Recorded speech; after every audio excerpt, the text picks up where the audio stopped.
টাইমিটাৰ প্ৰতিগৰাকী দৰ্শকক স্বাগতম জনাইছো আৰু এই মুহূৰ্তত এটা ডাঙৰ খবৰ লৈ আহিছো আধাৰ কাৰ্ড যিসকলে এতিয়াও আবেদন কৰা নাই তেওঁলোকৰ বাবে এই ডাঙৰ খবৰ এতিয়াও যদি আপুনি আধাৰ কাৰ্ডৰ বাবে আবেদন কৰা নাই তেনেহলে সেপ্টেম্বৰ মাহটোৰ ভিতৰতে কৰি লওক কিয়নো 1 অক্টোবৰৰ পৰা আপুনি আধাৰ কাৰ্ড পাবলৈ হয়তো জটিল হ'ব কঠিন হ'ব 1 অক্টোবৰৰ পৰা আপুনি আধাৰ কাৰ্ড পাবলৈ বহুত সমস্যাৰ সন্মুখীন হ'ব লাগিব কিয় মুখ্যমন্ত্ৰী গৰাকীয়ে এই সন্দৰ্ভত মন্তব্য কৰিছে আধাৰ কাৰ্ডক লৈ ৰাজ্যত আহি গ'ল এতিয়া নতুন নিয়ম ৰাজ্যত এতিয়া আধাৰ কাৰ্ডক লৈ নতুন নিয়ম আহিছে মুখ্যমন্ত্ৰী গৰাকীয়ে কথা উল্লেখ কৰিছে এনআৰসিত আবেদন নকৰা লোকে নাপাব আধাৰ কাৰ্ড যিসকল লোকে এনআৰসিত আবেদন কৰা নাছিলে তেওঁলোকে এতিয়াৰ পৰা নাপাব আধাৰ কাৰ্ড 2014 চনত যদি এনআৰসিৰ বাবে আবেদন কৰা নাই তেন্তে নাপাব আধাৰ কাৰ্ড 2014 চনৰ পৰা যেটো এনআৰসিৰ কাম হৈছিলে সেই এনআৰসিত যদি আবেদন কৰা নাই তেনেহলে আপুনি আধাৰ কাৰ্ডো নাপাব অসমৰ কেইবাখনো জিলাত জনসংখ্যাত অধিক আধাৰ কাৰ্ড পোৱা গৈছে যিমান জনসংখ্যা তাতকৈ বেছি আধাৰ কাৰ্ড পোৱাৰ তথ্য লাভ কৰিছে ধুবুৰী গোৱালপাৰা জিলাত বৃদ্ধি পাইছে এই সমস্যা আৰু যাৰ বাবে এতিয়া আধাৰ কাৰ্ডক লৈ এক কঠিন নতুন নিয়ম আহিছে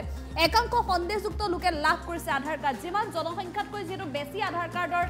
তথ্য পোহৰলৈ আহিছে গতিকে সন্দেহযুক্ত নাগৰিকেও আধাৰ কাৰ্ড পোৱা বুলি সন্দেহ আগন্তুক 10 দিনৰ ভিতৰত ৰাজ্যত আহিব এই নতুন নিয়ম 1 অক্টোবৰৰ পৰা অসমত আধাৰ পোৱাটো জটিল হৈ পৰিব গতিকে সেপ্টেম্বৰ মাহৰ ভিতৰতে আধাৰ কাৰ্ড যিকলে আবেদন কৰা নাই তেওঁলোকে কৰি লওক বিদেশী যাতে অসমৰ আধাৰ ল'ব নোৱাৰে তাৰ বাবে এই ব্যৱস্থা গ্ৰহণ কৰা হৈছে আৰু অৱশ্যে এনআৰসিত নাম নথকা 9,55,000 লোকে পাব আধাৰ কাৰ্ড এওঁলোকক এনআৰসিত যিসকলৰ নাম নাই এওঁলোকক 9,55,000 লোকক আধাৰ কাৰ্ড দিবলৈ সাজু আছে চৰকাৰ আৰু এই সকলক বাদ দি নতুনকৈ আধাৰ আবেদন এতিয়া কিন্তু জটিল হৈ পৰিব চাহ বাগিচাৰ লোকৰ বাবে প্ৰযোজ্য হ'ব এই নিৰ্দেশ কেৱল চাহ বাগিচাৰ যিসকল লোক আছে চাহ বাগিচাৰ লোকসকলৰ বাবে প্ৰযোজ্য হ'ব বৰপেটাত 103% পাইছে আধাৰ কাৰ্ড কোন কোন প্ৰান্তত কিমান আধাৰ কাৰ্ড পাইছে বৰপেটাত 103% লোকে আধাৰ কাৰ্ড লাভ কৰিছে ধুবুৰীত 103% লোকে আধাৰ কাৰ্ড লাভ কৰিছে বিভিন্ন প্ৰান্তৰ তথ্য ইতিমধ্যে মুকলি কৰিছে মৰিগাঁৱত 101% লোকে আধাৰ কাৰ্ড লাভ কৰিবলৈ সক্ষম হৈছে নতুনকৈ যিসকলৰ এনআৰসিত নাম নাছিল তেওঁলোকৰ বাবে আৰু নগাঁৱতো 101% লোকে আধাৰ কাৰ্ড ইতিমধ্যে লাভ কৰিবলৈ সক্ষম হৈছে তেওঁলোকৰ নাম কিন্তু এনআৰসিত নাছিল আৰু এনআৰসিত আবেদন কৰা নম্বৰ দিলেহে লাভ কৰিব আধাৰ কাৰ্ড যিসকলে এনআৰসিত নম্বৰ আবেদন কৰা যি নম্বৰ আছিল সেই নম্বৰৰ জৰিয়তেহে তেওঁলোকে লাভ কৰিব মুখ্যমন্ত্ৰী ডক্টৰ হিমন্ত বিশ্ব শৰ্মাই এই বৃহৎ ঘোষণা কৰিছে বিশেষকৈ আধাৰ কাৰ্ড যিসকলে এতিয়াও আবেদন কৰা নাই তেওঁলোকৰ বাবে এই ডাঙৰ খবৰ জনাইছে ৰাজ্য চৰকাৰৰ তৰফৰ পৰা কিয়নো বহু লোকে সন্দেহজনক নাগৰিকে বহু লোকে আধাৰ কাৰ্ড লাভ কৰাৰ তথ্য লাভ কৰিছে ৰাজ্যৰ বিভিন্ন প্ৰান্তৰ পৰা যিমান তথ্য যুগুত কৰিছে সেই সন্দৰ্ভত মুখ্যমন্ত্ৰী গৰাকীয়ে মন্তব্য কৰিছে আধাৰ কাৰ্ড কিয় জটিল হ'ব 1 অক্টোবৰৰ পৰা সেই সন্দৰ্ভত মন্তব্য কৰিছে মুখ্যমন্ত্ৰীৰ মন্তব্য আগবঢ়াইছো আধাৰ অসমত নিৰন্তৰভাৱে আধাৰ ইস্যু কৰি থকা হৈছে আধাৰ কাৰ্ড মানুহক দি থকা হৈছে আমি বন্ধ হৈ থকা আধাৰ কাৰ্ডবিলাক মুকলি কৰি দিবলৈ সিদ্ধান্ত লৈছো অহা কিছুদিনৰ ভিতৰত বন্ধ হৈ থকা সকলে আধাৰ পাব কিন্তু সকলোকে সকলো সময়তে আধাৰ দি থাকিব পাৰি নেকি আজি জন্ম লোৱা 16 বছৰৰ তলৰ লোকসকলৰ কথা বেলেগ 100% আধাৰ কাভাৰেজ হৈ যোৱাৰ পিছতো প্ৰাপ্তবয়স্ক কোন লোকে আকৌ আধাৰ ল'বলৈ আহে সন্দেহৰ অৱকাশ থাকে সেইবাবে আমি এটা আজি চৰকাৰে সিদ্ধান্ত লৈছো যে আধাৰ লোৱাৰ আগতে অন্তত 2014ত এনআৰসিত আবেদন কৰাৰ প্ৰমাণ থাকিব লাগিব এনআৰসিত নাম আছে নে নাই দ্বিতীয় কথা কিন্তু আবেদনটো কৰিব লাগিব যদি আবেদনেই কৰা নাই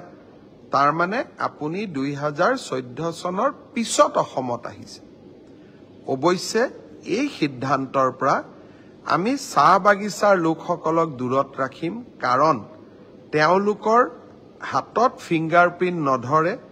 চকুৱেদি আধাৰ ল'ব লাগে আমি মেচিন আনিব পৰা নাই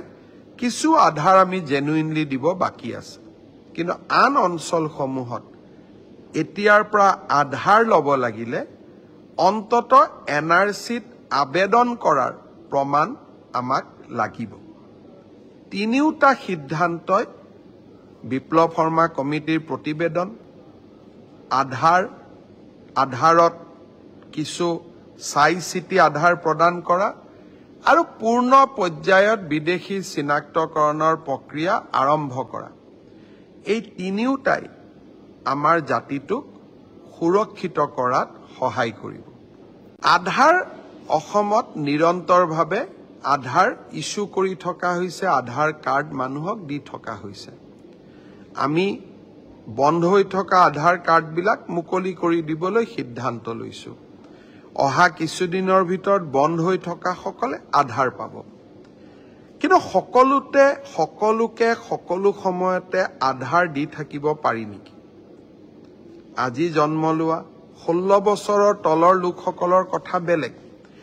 100% আধাৰ কাভাৰেজ হৈ যোৱাৰ পিছতো প্ৰাপ্তবয়স্ক কোন লোকে আকৌ আধাৰ ল'বলৈ আহে? সন্দেহৰ অৱকাশ থাকে। সেইবাবে আমি এটা আজি চৰকাৰে সিদ্ধান্ত লৈছোঁ যে আধাৰ লোৱাৰ আগতে অন্তত 2014ত NRCত আবেদন কৰাৰ প্ৰমাণ থাকিব লাগিব। NRCত নাম আছে নে নাই দ্বিতীয় কথা, কিন্তু আবেদনটোতো কৰিব লাগিব। যদি আবেদনেই কৰা নাই, তাৰ মানে আপুনি 2014 চনৰ পিছত অসমত আহিছে। অৱশ্যে এই সিদ্ধান্তৰ পৰা আমি চাহ বাগিচাৰ লোকসকলক দূৰত ৰাখিম, কাৰণ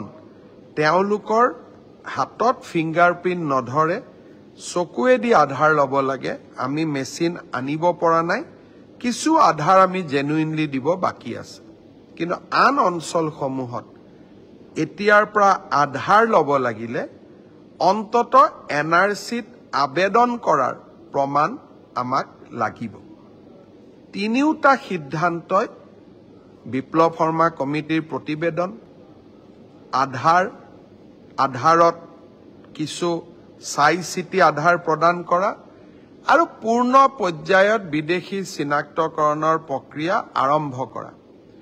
এই তিনিওটাই আমাৰ জাতিটোক সুৰক্ষিত